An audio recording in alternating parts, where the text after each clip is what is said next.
Friends, ఒక మాట ఉంది కదా! ఎక్కువ తెలివి ఉంటే ఒకరోజు అదే తెలివి మనల్ని కష్టాల పాలు చేస్తుందని. ఇప్పటి వరకు చూస్తే యోర్ద్‌గాన్ సిరియా విషయంలో పెద్ద గేమ్ గెలిచినట్టు కనిపిచ్చాడు. తన్ను తానే చాలా స్ట్రాంగ్ ప్లేయర్. ఎవ్వరూ తన్ని మ్యాచ్ కానట్టుగా భావించేవాడు. కానీ ఇప్పుడు సీన్ మారిపోయింది. ఈసారి గేమ్ ఆయన ఆడటం కాదు. ఆయన పైనే అదే గేమ్ ఆడుతున్నారు. ఎప్పుడు ఇతర దేశాలు ఎలా వ్యూహాలు వేసేవాడో ఇప్పుడు అదే రీతిలో ఆయన్ని టార్గెట్ చేస్తున్నట్టు పరిస్థితి కనిపిస్తుంది. అందుకే అకస్మాత్తుగా ఒక అసంతృప్తి, ఒక ఆందోళన ఆయన వైపు కనిపించడం మొదలైంది. అయితే అసలు ప్రశ్న ఏంటి? ఇలాంటి పరిస్థితి వచ్చిందంటే యోర్దగాన్ గ్రీక్ వైపు వెళ్లాల్సిన పరిస్థితి ఎందుకు వచ్చింది? ఇక్కడ ఇంకో పెద్ద ప్రశ్న ఉంది. భారతదేశం మరియు ఇజ్రాయెల్ కలిసి వేసిన స్ట్రాటజిక్ ప్లాన్ ఈ మొత్తం సమీకరణనే మార్చేస్తుంది. ఇటీవల గ్రీస్లో ఒక ముఖ్యమైన సమావేశం జరిగింది. కెమెరాలు ఆన్లో ఉన్నాయి. ఒకవైపు గ్రీక్ ప్రధాని గ్రైకోస్ మిట్స్టోక్స్, మరోవైపు యోర్దగాన్. ఈ మీటింగ్లో చిన్న వీడియో క్లిప్ ఒకటి సోషల్ మీడియాలో వైరల్ అవుతుంది. ఈ వీడియోలో మిట్సోటాక్స్ నవ్వు, ఆయన కూర్చున్న తీరు, ఒక ప్రత్యేక క్షణంలో ఇచ్చిన రియాక్షన్, ఇవన్నీ చూసి సోషల్ మీడియాలో చాలామంది ఒకటే మాట చెప్తున్నారు. నిజంగా ఈసారి ఎవరు ఎవరిని గేమ్ ఆడుతున్నారు? అయితే అసలు ప్రశ్న ఇదే. ఈ సమయంలో యోర్దగాన్ డిఫెన్స్ మోడ్లోకి ఉన్నాడా? ఎప్పుడు గ్రీస్పై ఒత్తిడి పెడుతున్నట్టే కనిపిస్తాడు. కానీ ఈసారి గ్రీస్ నేలపై కాస్త సైలెంట్గా కనిపిస్తుంది. అదే సమయంలో పాకిస్తాన్లో కూడా ఆందోళన స్పష్టంగా కనిపిస్తుంది.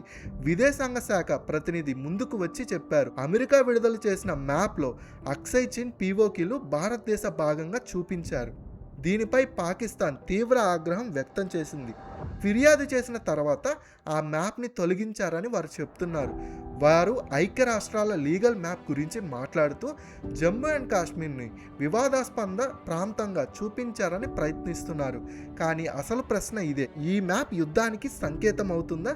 ఎందుకంటే ఇప్పుడు పోరాటం కేవలం భూమిపై కాదు, కథనం మీద కూడా జరుగుతుంది. ఏ మ్యాప్ సరైంది, ఏది తప్పు?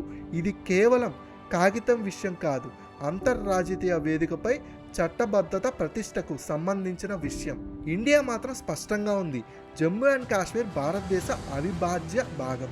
అదే సమయంలో టర్కీ మరియు పాకిస్తాన్ ఈ విషయంపై అసంతృప్తి చూపిస్తున్నాయి. భారత్ గ్రీస్ సన్నిహితం, అంకారా ఇస్లామాబాద్లకి అసౌకర్యంగా చేస్తున్నది. ప్రాంతీయ రాజకీయాల్లో ఏదైనా పెద్ద దేశాలు చేసే ఆటలు మనకి అంత ఈజీగా అర్థం కావు.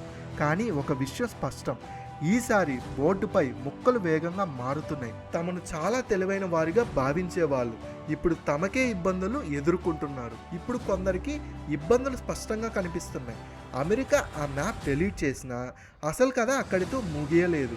ప్రశ్న మ్యాప్ తీసేశారనేది కాదు, ప్రశ్న ఆ స్థానంలో కొత్త మ్యాప్ ఎందుకు విడుదల చేయలేదు? పాకిస్తాన్ దబా నిజంగా బలంగా ఉంటే ఒక కొత్త అధికారికి మ్యాప్ విడుదల చేసి పీఓకే మీద తమ హక్కు స్పష్టంగా చూపించాలి కదా. కానీ అలాంటిది ఎక్కడా కనిపించలేదు. అయితే ఎందుకు డిలీట్ చేశారు?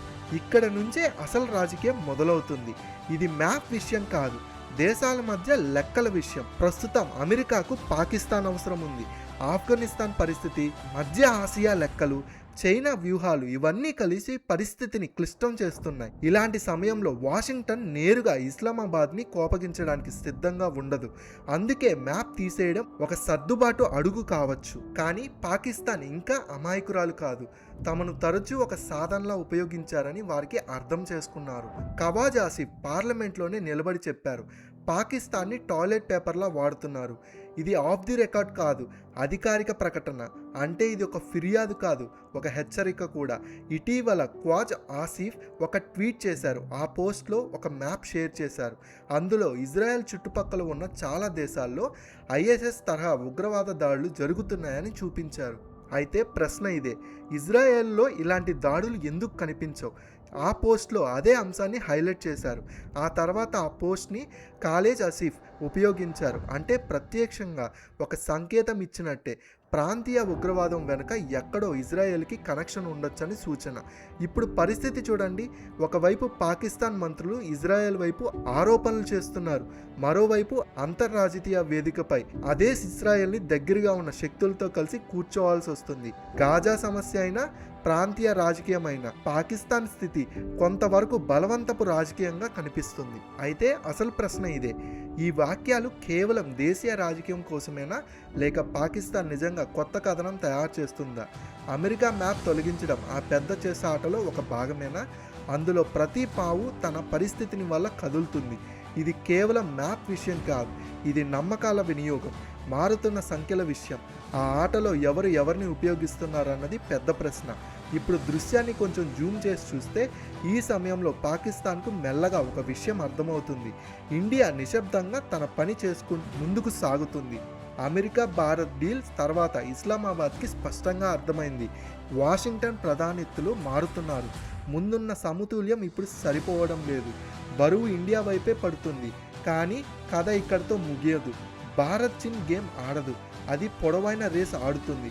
సమయం తీసుకుంటుంది, శబ్దం చేయదు, కానీ అడుగులు వేసినప్పుడు గాఢంగా వేస్తుంది.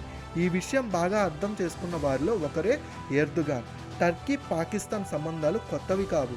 ఇద్దరు అనేక అంశాల్లో ఒకరికొకరు మద్దతు ఇస్తూ వచ్చారు. ఈ సమీకరణకు ప్రతిస్పందనగా ఇండియా ప్రశాంతంగా కానీ ఖచ్చితమైన అడుగు వేసింది. ఫిబ్రవరి 9న భారత్ గ్రీస్ మధ్య జాయింట్ డిక్లరేషన్ ఆఫ్ ఇంటెంట్ సంతకం జరిగింది. రక్షణ రంగంలో 5 సంవత్సరాల రోడ్ మ్యాప్ నిర్ణయించారు. సంయుక్త సైనిక వ్యాయామాలు ఎలా ఉంటాయి, సాంకేతిక సహకారాలు ఎలా పెరుగుతుంది, స్ట్రాటజిక్ భాగస్వామ్యం ఎలా బలపడుతుంది. ఇది కేవలం ఒక పేపర్ కాదు, ఒక స్పష్టమైన సందేశం. అంకారా ఇస్లామాబాద్తో ఉంటే న్యూఢిల్లీ ఎథెన్స్తో ఉంటుంది. గ్రీస్ పేరు వినగానే టర్కీ జాగ్రత్త పడటం సహజం. భారత్ గ్రీస్ సన్నిహితం, తర్వాత కెప్స్రోతో ఒప్పందం, అలాగే ఇజ్రాయెల్ చురుకైన పాత్ర, ఇవన్నీ కలిసి ఒక కొత్త సమీకరణ సాంకేతిక ఇస్తున్నాయి. ఇజ్రాయెల్, గ్రీస్, స్పెయిన్, భారత్ మధ్య పెరుగుతున్న అవగాహన, వ్యూహాత్మక భాగస్వామ్యం స్పష్టంగా కనిపిస్తుంది. ఇప్పుడు అంకారాలో కూర్చొని చూస్తే ఎర్దోగాన్ గమనిస్తున్నాడు. ఆట దిశ మారుతుంది. ముందు అదే బోర్డుపై ఆయన ఆధిపత్యం కనిపించింది. ఇప్పుడు భారత్ తన వ్యూహంతో ముందుకు సాగుతుంది. భారత్ వెంటనే స్పందించదు, కానీ అవసరమైనప్పుడు ఖచ్చితంగా అడుగు వేస్తుంది. ఇప్పుడు పరిస్థితి ఇలా ఉంది. టర్కీ భారత్ చుట్టూ తన ప్రభావం పెంచుకుందని ప్రయత్నిస్తుంటే ఇండియా కూడా తన చుట్టూ బలమైన వలయం వేసుకుంటుంది. అది నేరుగా పోరు కాదు, చెస్ ఆటలా ఉంది. ముక్కలు నెమ్మదిగా స్థానాలు మార్చుకుంటున్నాయి. ఎర్దోగాన్ గమనిస్తున్నాడు. ఒక కొత్త వ్యూహాత్మక బృందం ఏర్పడుతుంది. ఇది బలపడితే భవిష్యత్తులో తనకు సవాల్ అవుతుంది. ప్రశ్న, ఇది కేవలం డిప్లొమాటిక్ సమతుల్యమా లేక మరింత పెద్ద మార్పా?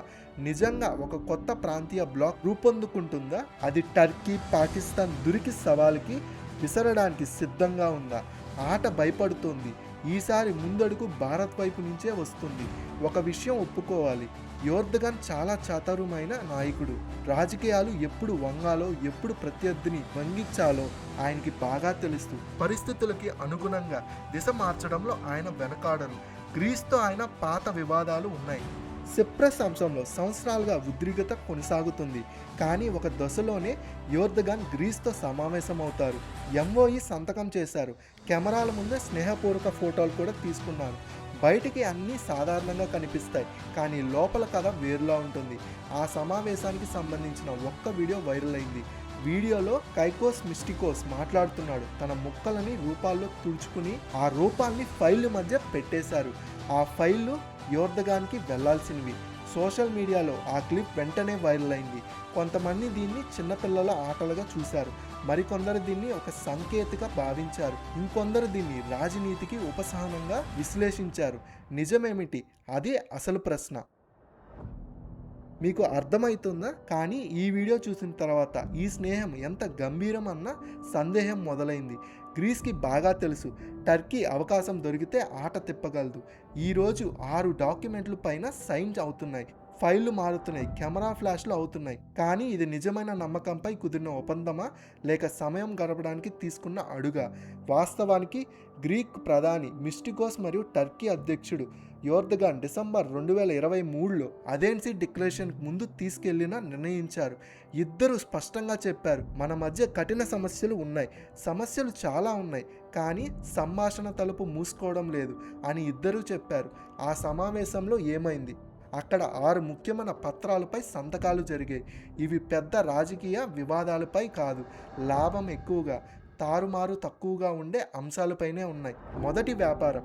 టర్కీ మరియు గ్రీస్ పరస్పర వ్యాపారాన్ని ప్రస్తుత స్థాయి నుంచి $10 బిలియన్ పెంచాలని నిర్ణయించుకున్నాయి. రెండవది, కనెక్టివిటీ.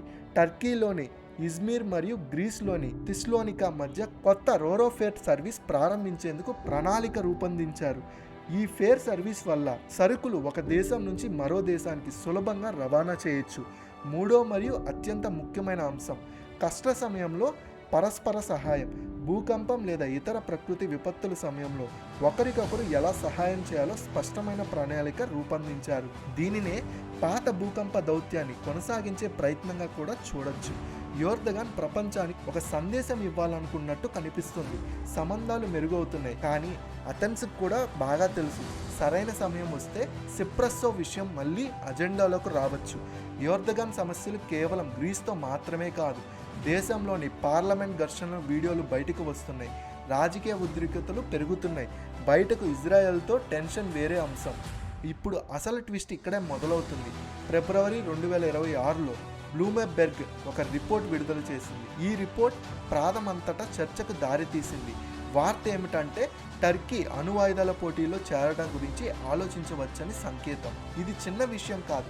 హాకెన్ ఫిడెన్ సిఎస్ఎస్ టర్కీకి ఇచ్చిన ఇంటర్వ్యూలో చెప్పారు, టర్కీ ప్రాంతీయ సమతుల్యం కోరుకుంటుంది, కానీ ఇరాన్ అణుబాంబు తయారు చేస్తూ టర్కీ కూడా ఆ పోటీలో దిగాల్సి వస్తుంది. అంటే సందేశం స్పష్టం, పొరుగువారి వద్ద అణు సామర్థ్యం ఉంటే మేము ఖాళీగా ఉండం. ఇది కేవలం ఒక డిప్లొమాటిక్ మాట కాదు, ఇది ఒక సంకేతం, ఒక హెచ్చరిక, అలాగే ఒక అంశం. టర్కీ ఇప్పటికే తన ప్రాంతాన్ని శక్తిగా చూస్తుంది. అది అణు సామర్థ్యం వైపు అడుగులు వేస్తూ ఆట సాంప్రదాయ ఆయుధాలకి పరిమితం కాదు, ఇది నేరుగా అణు సమతుల్యం అంశంగా మారుతుంది. అక్కడే గ్రీస్ మరియు ఇస్రాయెల్ ఆందోళన పెరుగుతుంది. అంకారా అణు దిశగా అడుగు వేస్తే అథెన్స్ మరియు తేల్ యావీ కూడా ఎలా నిశ్శబ్దంగా ఉండగలవు. ఇదే కారణంగా సమీకరణలు కూడా మారుతున్నాయి. ఒక దేశం అణు సాంకేతికం ఇస్తే మరో దేశం తన కుటుంబాన్ని మరింత బలపరుస్తుంది. మీకేమనిపిస్తుంది? ఇది అంతా కేవలం రాజకీయ నాటకమా, లేక టర్కీపై నిజంగానే ఒత్తిడి పెరుగుతుందా? మీ అభిప్రాయం కామెంట్లో తప్పకుండా చెప్పండి.